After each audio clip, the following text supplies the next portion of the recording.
करते हैं। चलिए, आप लोग को बताना है, भारत का राष्ट्रीय ध्वज तिरंगा है, हर कोई जानता है। इसकी लंबाई और चौड़ाई का रेशियो बताना है। 3:2। ठीक है, 3:2 है 3:2। मैथमेटिक्स पढ़े होंगे जो, मतलब जब भी बनेगा ध्वज बनेगा उसका अनुपात 3/2 ही बनेगा। ठीक है, चलिए, तिरंगा के बीच में एक चक्र होता है, इसका रंग कैसा होता है? चक्र का रंग कैसा होता है? गहरा नीला सर। नीला रंग का चक्र होता है, और इसमें तिलियां कितनी होती है? 24। 24। ठीक है, बहुत बढ़िया, 24। चलिए, क्वेश्चन अगला है कि राष्ट्रीय ध्वज किसने बनाया था? पिंगली पिंगली वेंकैया ने सबसे पहले राष्ट्रीय ध्वज का निर्माण किया था। ठीक है ना। और ध्वज का प्रारूप जो है ना, ये संविधान निर्मात्री सभा जो है, इसने कब अपनाया था ध्वज? 22 जुलाई 1947। हाँ, 22 जुलाई 1947 को संविधान सभा ने इसको अपना लिया था। ठीक है ना। और बनाया किसने था? पिंगली वेंकैया ने। और जो तिल्ली होता है, चक्र होता है, उसका रंग नीला होता है। ठीक है। आम लोगों को इसे इसे फहराने की अनुमति कब दी गई है? 26 जनवरी 2002 को। ठीक है, आवाज आ रहा है? जी सर, जी सर। हाँ, ठीक है, 26 जनवरी 2002 को आम लोगों को फहराने की अनुमति दे दी गई है। और इसी में शायद संशोधन मोदी सरकार भी की है 2014-15 के आसपास, शायद हमको लग रहा है। चलिए, अगला प्रश्न ये है, भारत के झंडा गीत विजय विश्व तिरंगा प्यारा के रचना किसने किया है? रचना का नाम बताना है, रचनाकार। श्यामलाल गुप्ता पार्षद। हाँ, श्यामलाल गुप्त पार्षद, यही विजय विश्व तिरंगा प्यारा लिखे थे। ठीक है ना, रचना किया है। चलिए, अगला प्रश्न है, शक संवत पर आधारित भारत के राष्ट्रीय कैलेंडर को किस दिन अपनाया गया है? साल बताना है और छोटा डेट के साथ बताना है। 22 मार्च 1957। ठीक है, 22 मार्च 1957 को साकाइरा अंग्रेजी में कहते हैं। ठीक है, शक संवत को अपना लिया गया है। ठीक है, राष्ट्रीय कैलेंडर का प्रथम माह कौन सा होता है? ये जो शक, हाँ, चैत्र। बहुत बढ़िया। ठीक है, राष्ट्रीय कैलेंडर का प्रथम माह चैत्र होगा, और अंतिम माह क्या होगा? फाल्गुन। ठीक है, हाँ, फागुन जो है ना, ये अंतिम माह होता है। ठीक है, चलिए, अगला प्रश्न ये है कि भारत का राष्ट्रीय चिन्ह अशोक चक्र है, जो सारनाथ स्थित सिंह स्तंभ में अंकित है। ठीक है ना। तो जो राष्ट्रीय चिन्ह में अशोक चक्र है ना, ये सारनाथ से लिया गया है। आज भी टूटा फूटा अवस्था में रखा गया है वहां पर। ठीक है, भारत का राष्ट्रीय चिन्ह कब अपनाया गया था? छोटा डेट के साथ बताइए।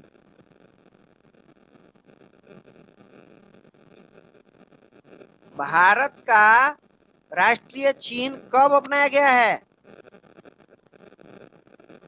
आवाज आ रहा है कि नहीं? 24 जनवरी। 26 जनवरी 1950 को। ठीक है, 26 जनवरी 1950 को अपनाया गया है। राष्ट्रीय चिन्ह में देवनागरी लिपि में लिखा गया सत्यमेव जयते किस उपनिषद से लिया गया है? मुंडक उपनिषद। ठीक है, मुंडक उपनिषद से लिया गया है। बहुत बढ़िया। राष्ट्रीय चिन्ह के मूल स्तंभ में कितना सिंह है? कितना सिंह है? 1 2 3 4? चार सिंह है। ठीक है ना। हाँ, 4 सिंह है। राष्ट्रीय चिन्ह के मूल स्तंभ में 4 सिंह हैं। और रविंद्रनाथ टैगोर ने जन गण मन जो लिखा है, इसको संविधान सभा ने कब अपनाया था? 27 दिसंबर 1911 में गाया गया था पहली बार। हम क्या कह रहे हैं, हम क्या कह रहे हैं कि संविधान सभा ने इसको कब अपनाया था? ये 24 जनवरी 1950 है ना। 24 जनवरी 1950 है ना। 2 दिन पहले। हाँ जी, 24 जनवरी। हाँ, 24 जनवरी 1950 को जन गण मन अपना दिया गया था। और 26 जनवरी 1950 को ये राष्ट्रीय चिन्ह अपनाया था। जो 1911 बोल रही ना, वो सबसे पहले गाया गया था। ठीक है, इसको कोलकाता अधिवेशन में। जी हाँ जी। चलिए, अगला है प्रश्न, राष्ट्रगान को सर्वप्रथम देखिए आ ही गया क्वेश्चन, आ ही गया। 27 दिसंबर 1911 को कांग्रेस के कलकत्ता अधिवेशन में गाया गया था।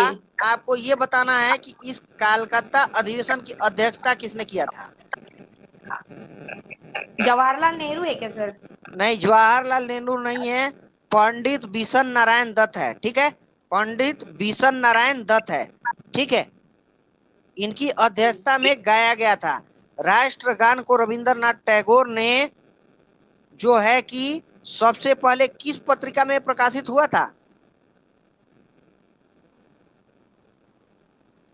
देखिए जनवरी 1912 में प्रकाशित हुआ था। ठीक है, इससे पहले गा लिया गया है, 1911 में गा लिया गया है, और 1912 में तत्वबोधिनी पत्रिका में सबसे पहले भारत भाग्य विधाता शीर्षक से प्रकाशित हुआ था। 1911 में गाया गया, 1912 में प्रकाशित हो गया। ठीक है, और 1919 में इसी को मॉर्निंग सॉन्ग ऑफ इंडिया के नाम से अंग्रेजी में अनुवाद किया था। अनुवाद किसने किया था morning song of India? Sarojini Naidu की थी ना? जी सर। ठीक है, तो मॉर्निंग सॉन्ग ऑफ इंडिया ये 1919 में सरोजनी नायडू की थी, और यही सरोजनी नायडू 1925 में कानपुर अधिवेशन की अध्यक्षता किया था ना? जी जी। ठीक है, चलिए राष्ट्रगान को गाने में कितना सेकंड लगता है?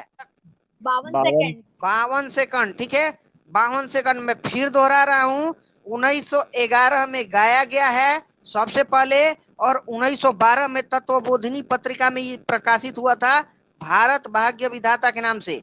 तो पहले गा लिया गया, उसके बाद प्रकाशित हुआ है। यही चीज 1919 में मॉर्निंग सॉन्ग ऑफ इंडिया के नाम से प्रकाशित हुआ है, 1919 में। ठीक है, अगर हम वंदे मातरम की बात करेंगे तो वंदे मातरम को संविधान सभा के द्वारा कब स्वीकार किया गया है?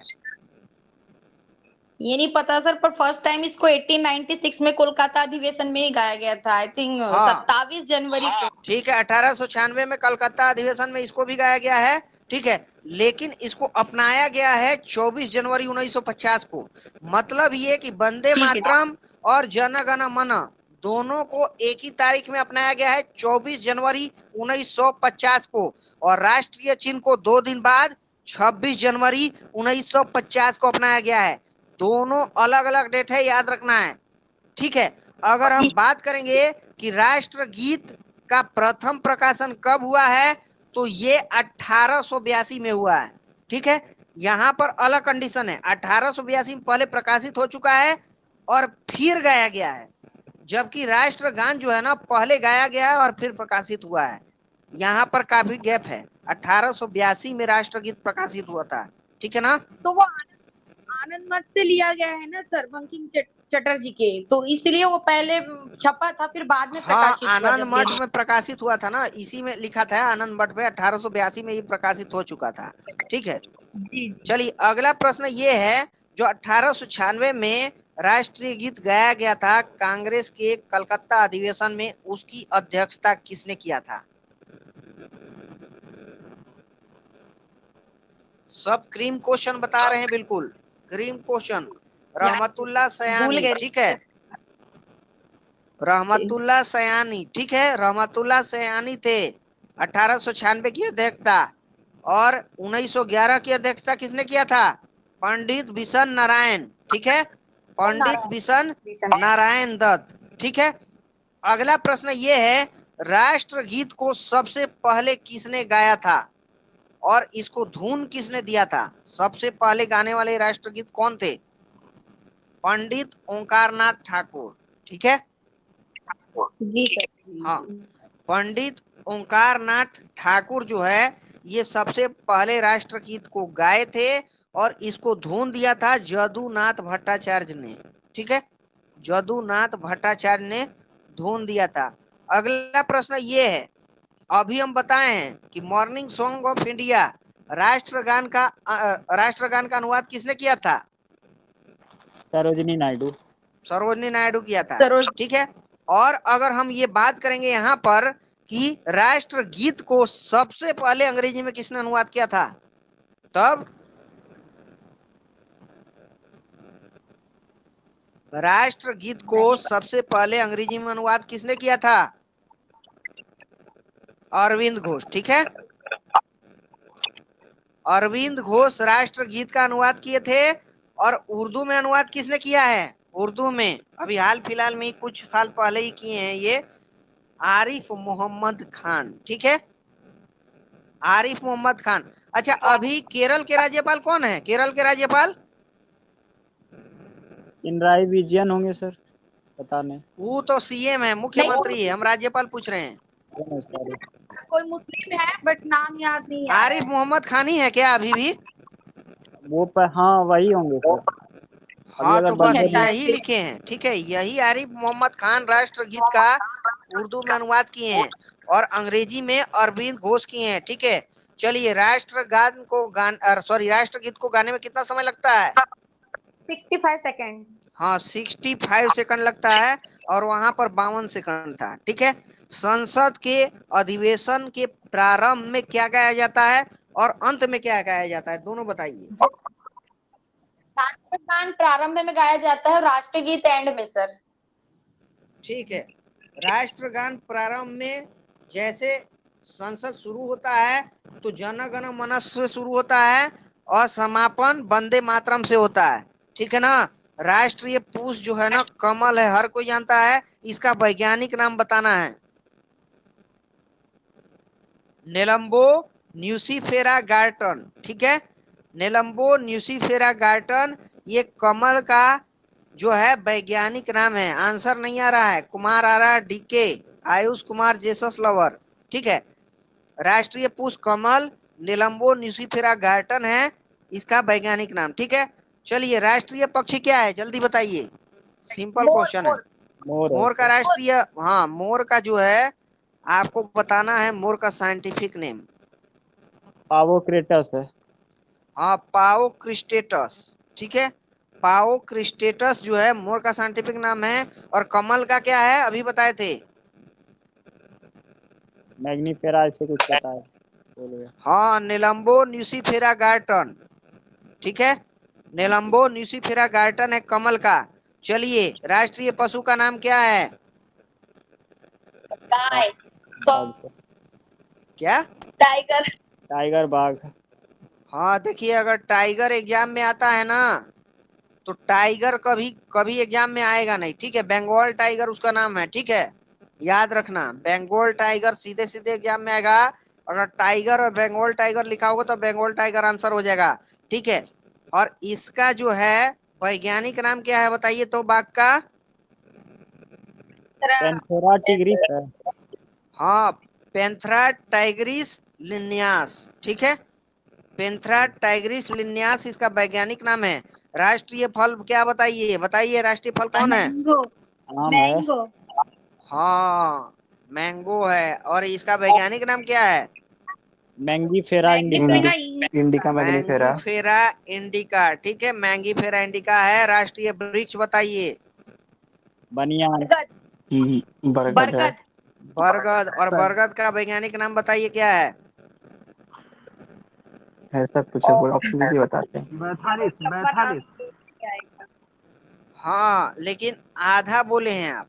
फाइकस बेंथालेंसिस, ठीक है, फाइकस बेंथालेंसिस, ये राष्ट्रीय वृक्ष बरगद का वैज्ञानिक नाम है। राष्ट्रीय जलीय जीव भारत का क्या है? डॉल्फिन। हाँ, कौन सी डॉल्फिन? गंगा। गंगेटिक डॉल्फिन, ठीक है, गंगा डॉल्फिन है ये।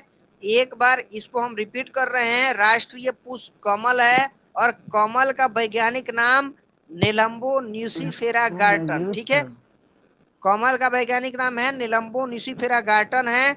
मोर का वैज्ञानिक नाम पाओ क्रिस्टेटस है। बाघ का वैज्ञानिक नाम पैंथरा टाइग्रिस लिन्यास है। राष्ट्रीय पशु आएगा तो बंगाल टाइगर लिखना है, ठीक है। आम का वैज्ञानिक नाम मेनी मैग्नीफेरा इंडिका। हाँ, मैग्नीफेरा इंडिका है, ठीक है। और बरगद का फाइकस बेंथालेंसिस है। राष्ट्रीय जलीय जीव गंगेटिक डॉल्फिन है। और एक प्रश्न ये और भी है, मिठाई कौन सा है राष्ट्रीय मिठाई? जलेबी। जलेबी है। हाँ, जलेबी जो है ये राष्ट्रीय मिठाई है, ठीक है। चलिए, एक और है, राष्ट्रीय खाद्य क्या है, तो खिचड़ी। ये भी एक क्वेश्चन है। अच्छा, राष्ट्रीय खाद्य खिचड़ी है। हाँ। अच्छा, चलिए अगला प्रश्न ये है, संविधान के किस भाग में हिंदी राजभाषा का उल्लेख है? भाग बताना है आपको। फिर से क्वेश्चन पूछिए तो। संविधान के हेलो, किस भाग में राजभाषा हिंदी का साउंड उल्लेख है? प्रॉब्लम हो रहा, नहीं आ रहा साउंड। आपका आवाज कट गया।